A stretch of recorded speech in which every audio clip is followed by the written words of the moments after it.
"Your Honor," he said, "we believe this matter can be resolved efficiently." Efficiently. That word carries different meanings depending on who uses it. In business, it means saving time. In court, it often means avoiding accountability. I looked down at the file before me, a file that represented more than paperwork. It represented warnings issued, notices ignored, consequences postponed. Then I looked back at the defendant. He met my gaze without discomfort. That told me something important. People who expect judgment prepare for it. People who expect negotiation do not. I have presided over thousands of cases, and I've learned that when someone enters a courtroom believing the result is already decided, it usually means they believe the law is flexible. That belief is not arrogance. It is habit, a habit formed by years of influence, access, and solutions, purchased rather than earned. At that moment, nothing improper had occurred. No offer had been made. No line had been crossed. But the direction was clear. This was not a man here to answer questions. This was a man here to conclude a transaction. And that is when I understood something, quietly but clearly. This case would not test the limits of the law. It would test whether the law was willing to say no. Over the years, I have learned that the courtroom reveals not just what people have done, but what they believe. The defendant believed in solutions, not the kind shaped by patience or process, but the kind shaped by access. His life had been built on results. Problems did not remain problems for long. They were redirected, reframed, or resolved by the right conversation at the right time.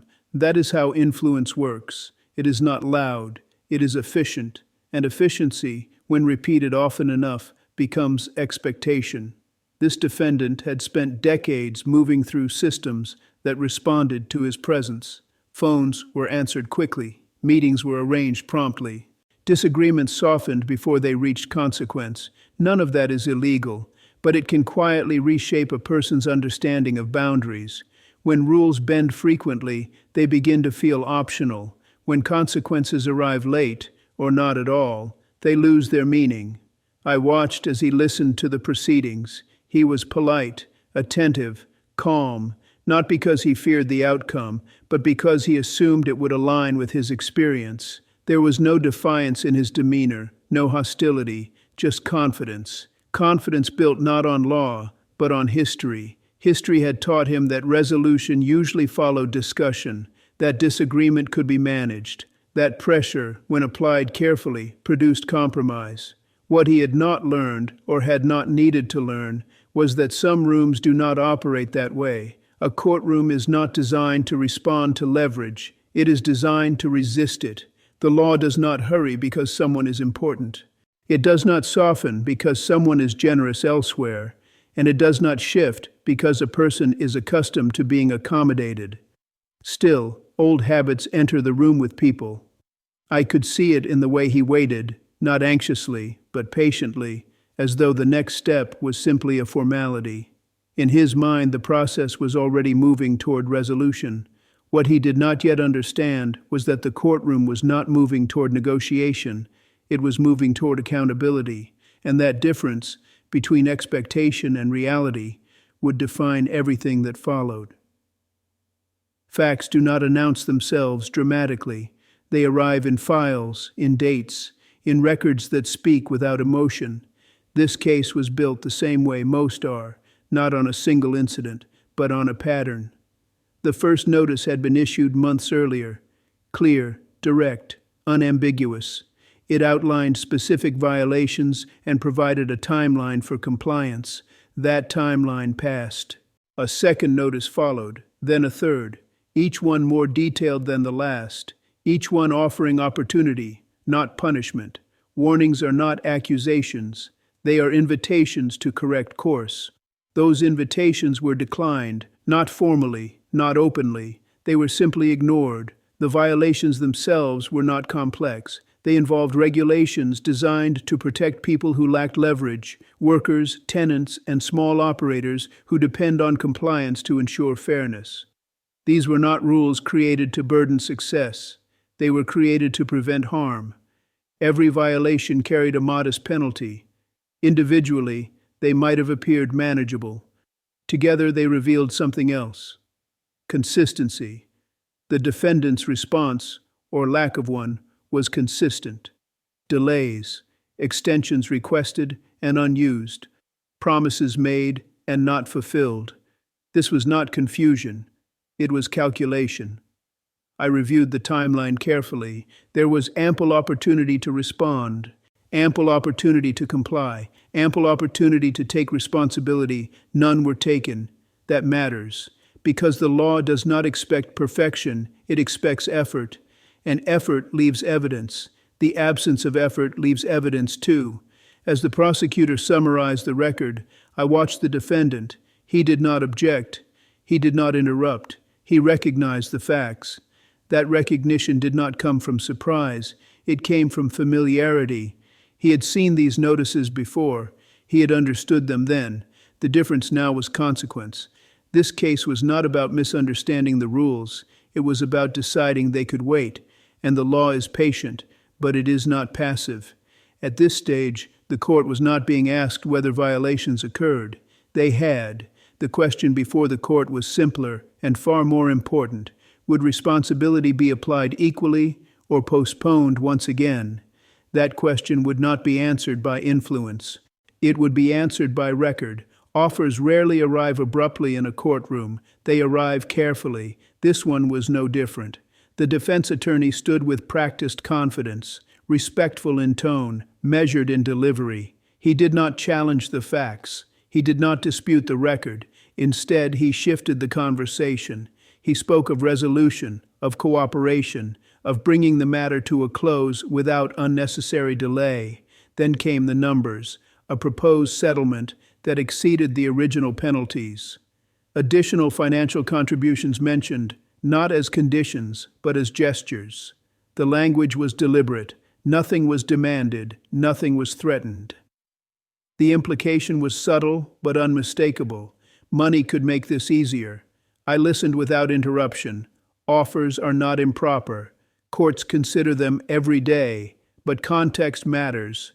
This offer did not follow accountability. It replaced it.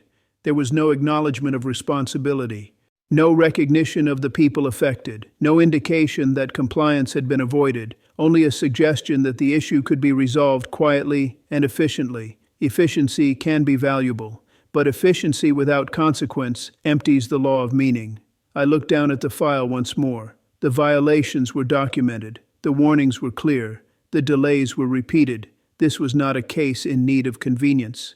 It was a case in need of correction. I looked back at the defendant. He remained composed, not hopeful, not anxious, certain. That certainty told me something important. He believed the offer would be accepted, not because it was fair, but because it was generous.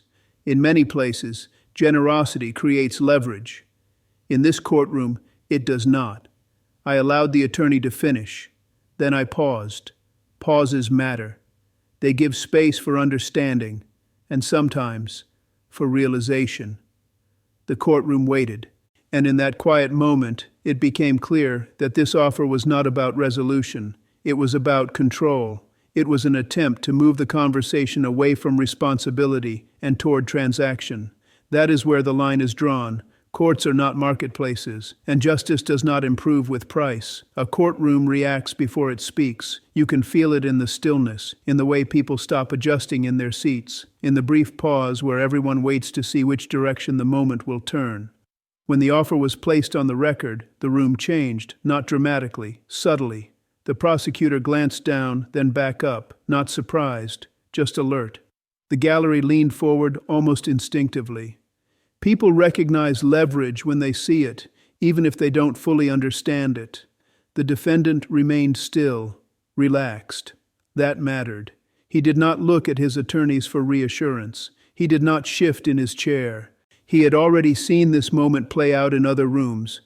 Offers made, resistance brief, resolution achieved. He was waiting for the natural next step. I watched him carefully, not to judge, but to understand. A courtroom does not respond to confidence. It responds to conduct. The defense attorney finished speaking and returned to his seat. The silence that followed was unplanned. Not awkward, intentional. Silence allows truth to surface. It allows assumptions to reveal themselves. The defendant finally looked up at the bench. There was no challenge in his expression, no concern, only expectation. That expectation did not come from arrogance. It came from experience. Experience had taught him that offers like this are usually welcomed, that systems bend when the stakes are high enough. But courts are designed differently. They are not built to accommodate pressure. They are built to contain it. I glanced once more at the file. The violations had affected people who could not make offers, people whose voices were quiet, people who had relied on compliance rather than connection. That contrast matters. Justice cannot speak only for those who can afford to be heard. The room remained silent. No one interrupted it. That silence was not hesitation. It was consideration. And as the seconds passed, something began to shift. Not in the courtroom, but in the defendant. His posture changed slightly, almost imperceptibly. The certainty softened, just enough to suggest a new possibility. The possibility that this moment would not resolve the way he expected. That possibility would soon become reality. I have learned that refusal does not need volume to be effective. It needs clarity. When I spoke, I did not raise my voice. I did not signal frustration. I simply addressed the court. I explained that this court appreciates cooperation, but cooperation begins with responsibility, not payment. I stated plainly that the offer before the court did not address the underlying conduct. It attempted to bypass it. That matters, because the purpose of a court is not to close cases quickly. It is to close them correctly.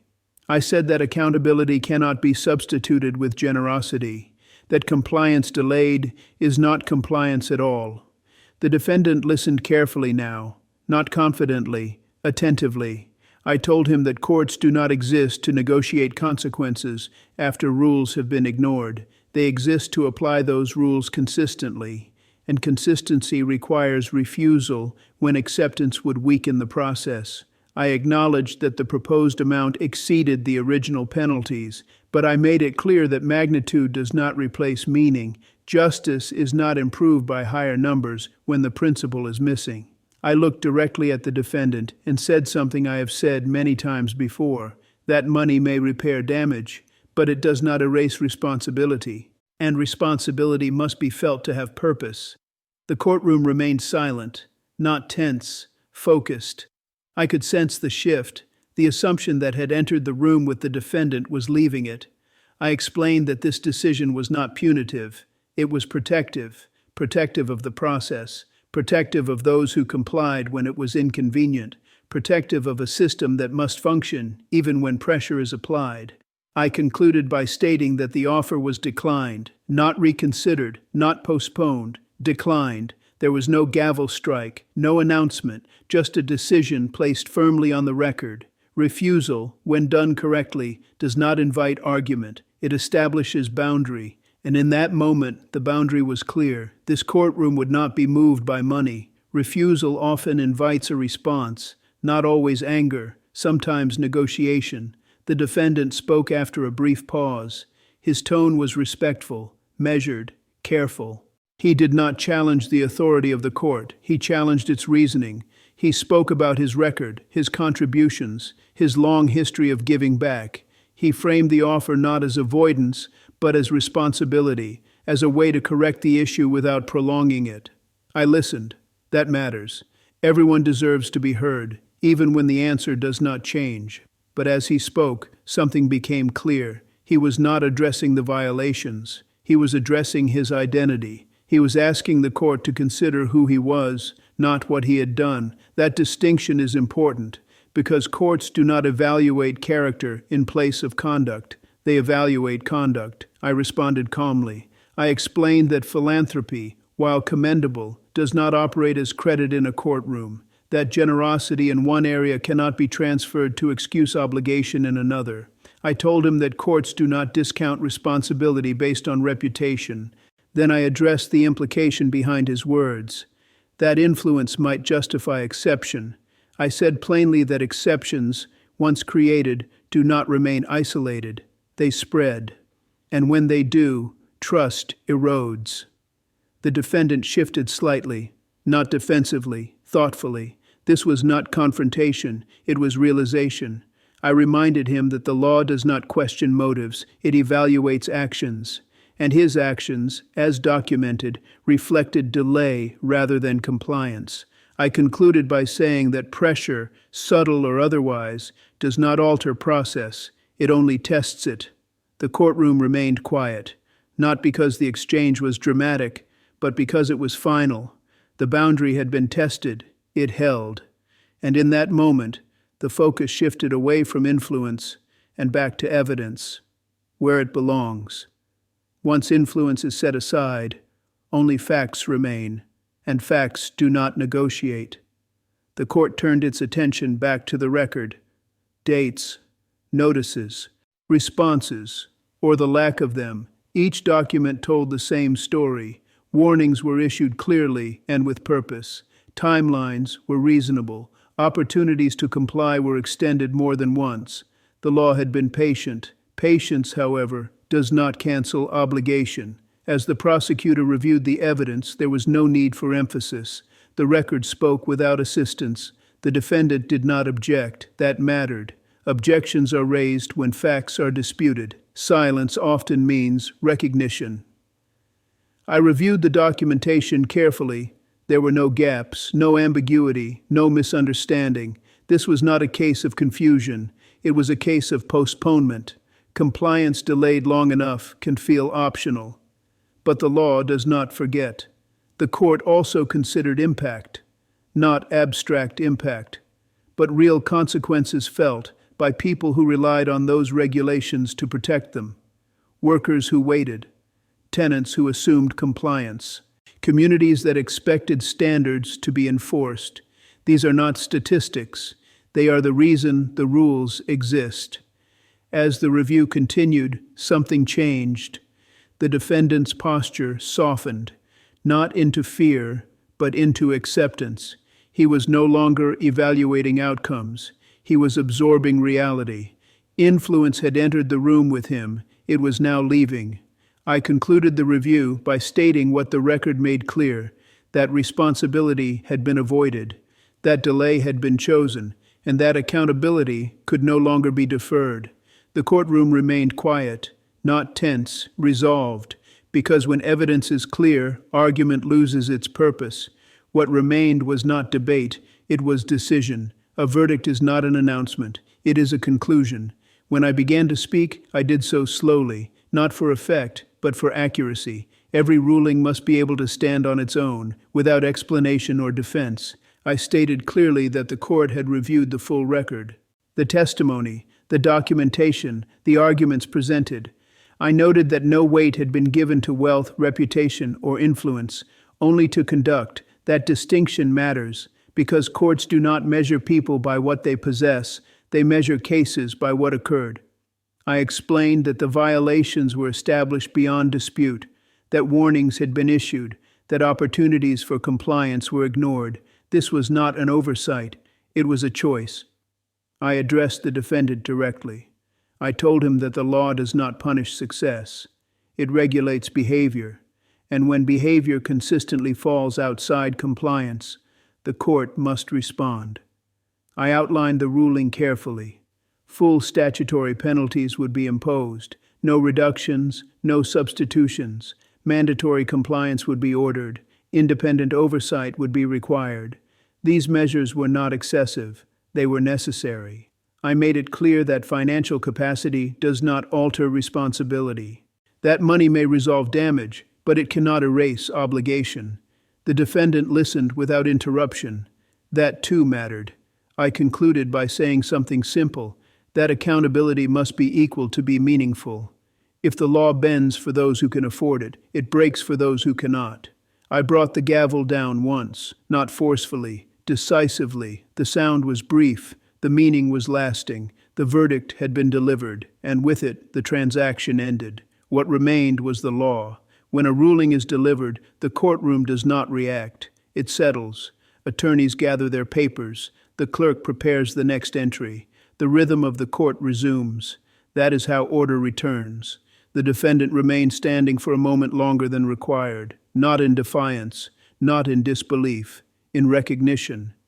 I have seen that pause many times before. It is the moment when expectation meets consequence and adjusts. He nodded once, briefly, and turned toward his counsel. No discussion followed. There was nothing left to negotiate. Outside the courtroom, there would be commentary, analysis, opinion. Inside, there was none. That separation matters.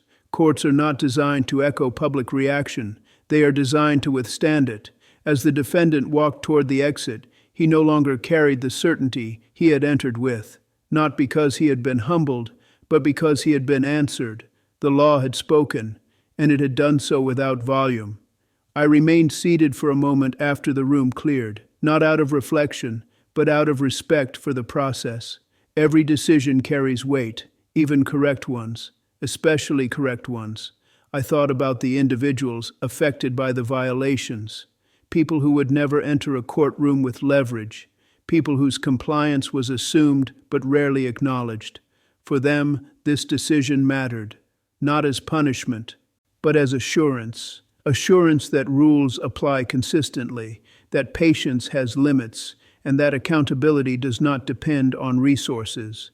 The courtroom was quiet again, the same quiet as before, but changed, because resolution had occurred.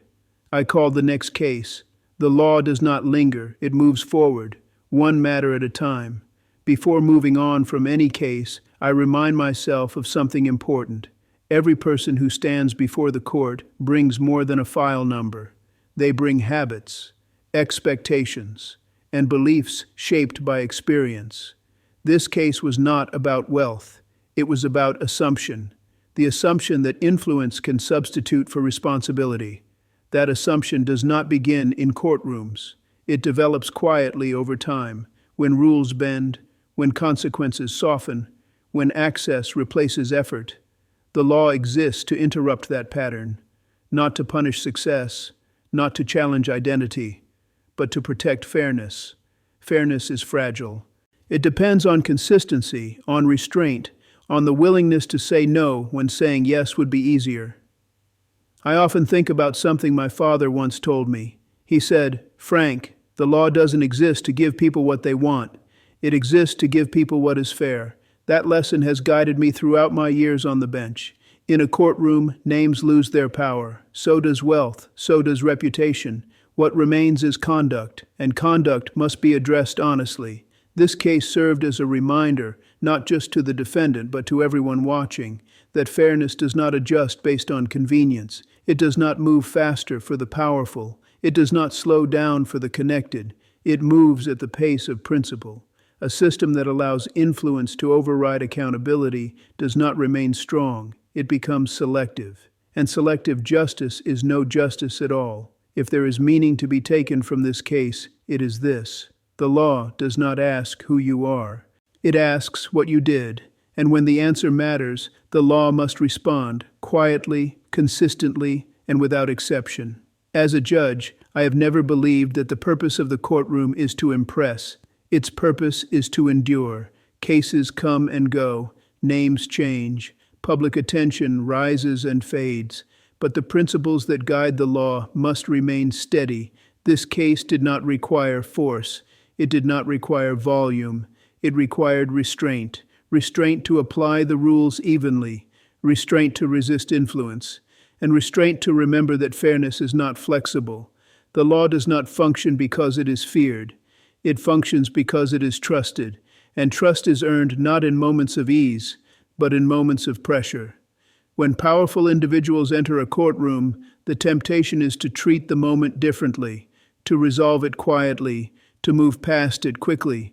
But justice does not ask for convenience. It asks for consistency.